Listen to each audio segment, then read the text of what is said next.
Hi everybody, this is Mr. Duncan in England. How are you today? Are you okay? I hope so.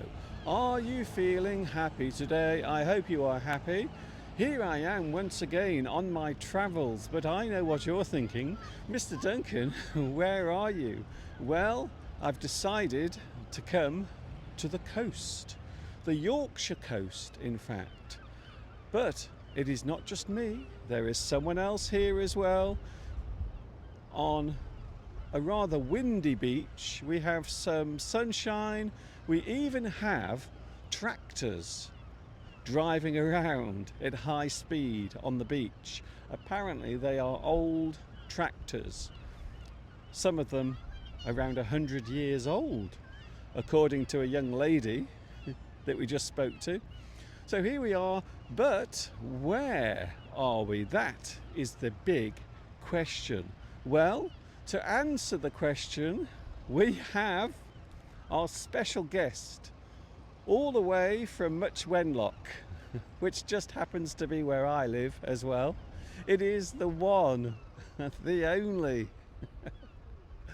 Mr. Steve. Hello. Here he is. Hello, Mr. Duncan. Here we are. It looks lovely and warm. It looks like a typical sort of summer day on the beach. But it isn't. It's probably, the wind chill factor is probably about 2 degrees. So at the moment, even though it's about 10 degrees, the temperature, 10 Celsius, the actual real temperature is around about 3 or 4 because we have the cold wind. But, as I just said, where are we? Well, Mr. Steve is going to tell us all about the place we are staying in at the moment. We are at a place on the coast, the Yorkshire coast, a place called Whitby. Whitby. Whitby. Whitby. It's a famous seaside resort on the North Yorkshire, sort of on the East North Yorkshire coast. So what does Wikipedia tell us about it? Wikipedia? You mean what I already know? Well, just read it. Just read what's on the computer. Well, it's famous for fishing.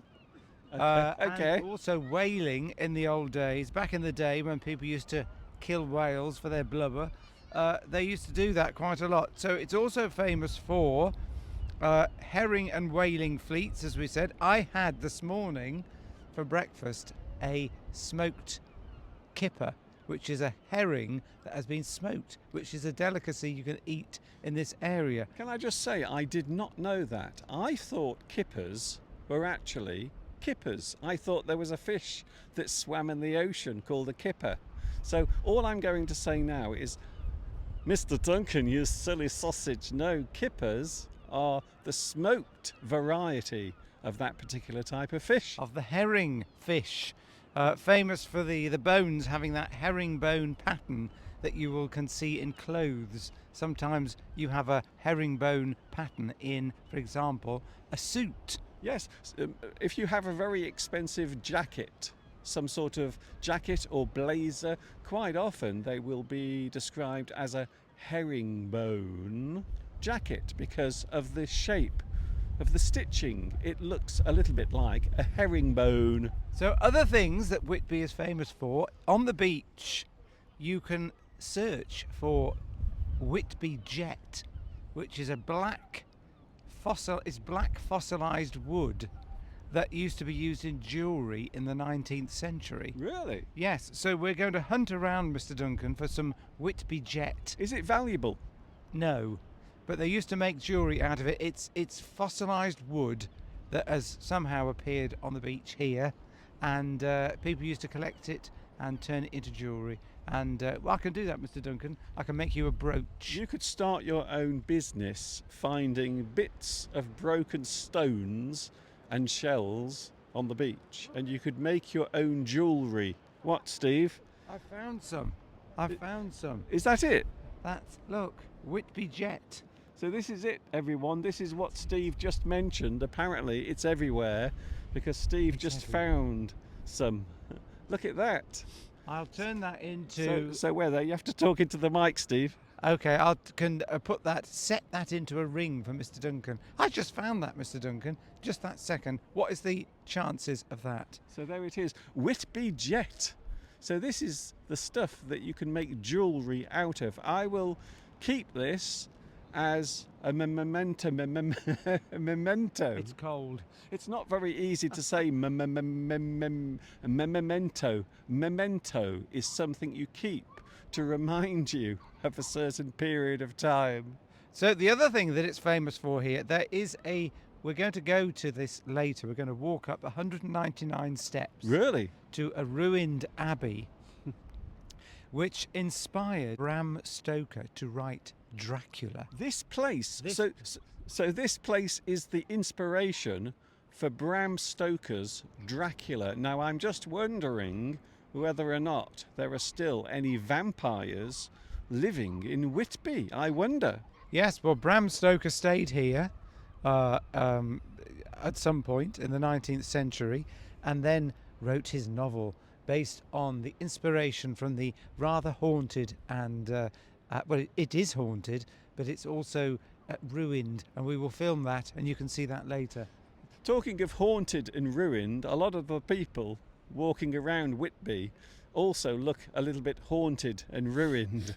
I have to say, this is a very interesting place. I don't know why, but if you ever come to a seaside resort in England, and we are now in the northeast of England on the Yorkshire coast, a very interesting place. In fact, I might just move the camera slightly just to give you an idea, because we can't really see the sea. So now I will show you the other view going behind me, and now you will really get the feeling of what we are doing today. Look at that. The wind is blowing all around us. Fortunately, I have my lovely microphone, so you won't hear the wind. The other thing that Whitby is famous for is Captain Cook. Really? Captain Cook, the famous explorer. Was he a pirate or something like that? Did he sail the high seas, swashbuckling, or did he do something special? Oh, well, from my memory, Mr. Duncan, Captain Cook was not a pirate. He was the famous explorer that explored all over the world. Did he find anywhere in particular? I think it was Australia, Mr. Duncan. Australia? He discovered Australia. How? Now what I want to know is, how do you lose Australia? It's huge. It takes you hours to fly from one side to the other. So Captain Cook is also renowned and well known here in Whitby. We also have Dracula. I have to say, it's a rather interesting selection of people who are connected to this part of the world. It is, Mr. Duncan, and I can see right from here the spooky ruined abbey that was the inspiration for the book, and we will be going up there later, as I said, and filming it, and hopefully we'll wait till it's dark, Mr. Duncan, and the bats are flying around. I'm not sure if I like the sound of that, but just to mention, there are many interesting things here to see.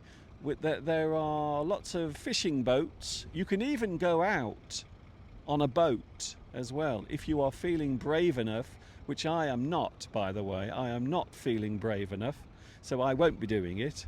Maybe Mr. Steve will, but I certainly won't. So you can take a boat trip. You can watch the fishermen coming back. They're collecting all of their nets, and I think also they fish for lobsters perhaps as well. Yes, they've got baskets.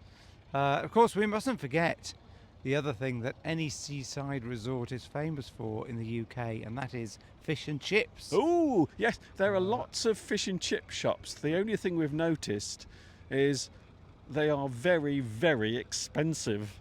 And the seagulls are everywhere, and there are signs everywhere telling us not to feed the seagulls because people get attacked. Yeah, you might not realise this, but seagulls can be quite ferocious birds. They will literally peck your eyes out if you have a bag of chips in front of you. They will literally do that. So there are warning signs all around saying, do not under any circumstances, do not feed the seagulls because they will peck you. On the other hand, we do need feeding because it's very cold.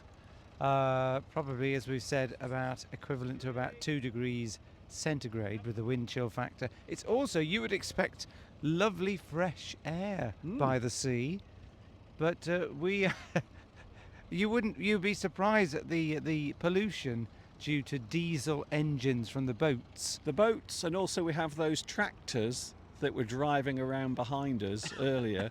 So I have to say, I'm trying to get some of the fresh sea air, but I don't feel as if I'm getting much of it. Anyway, we are now going for a little wander around this beautiful area, the coastal resort of Whitby. This is Mr. Duncan and Mr. Steve. We are going to have a little walk, and maybe we will have a cup of tea as well, because between you and me, I am absolutely freezing cold, to be honest with you. So, have you enjoyed it so far, Steve? So far, it's been very enjoyable, Mr. Duncan. We've had a nice little break here in North Yorkshire, and we've seen some spectacular views of the North Yorkshire Moors, which is a very famous a part of England, and where you can see all the heather. Miles and miles of heather. It's not in bloom at the moment. We have to wait for the summer for that. Yes, it's still, so unfortunately, it's still springtime here. Anyway, we are going now. Thank you, Mr. Steve. We are with you on Sunday, by the way. We are live every Sunday and Wednesday, don't forget, from 2 p.m. UK time. This is Mr. Duncan and Mr. Steve in Whitby, on the North Yorkshire coast on a very blowy day, saying thanks for watching, see you later, and of course until the next time we meet here, you know what's coming next. Ta-ta for now.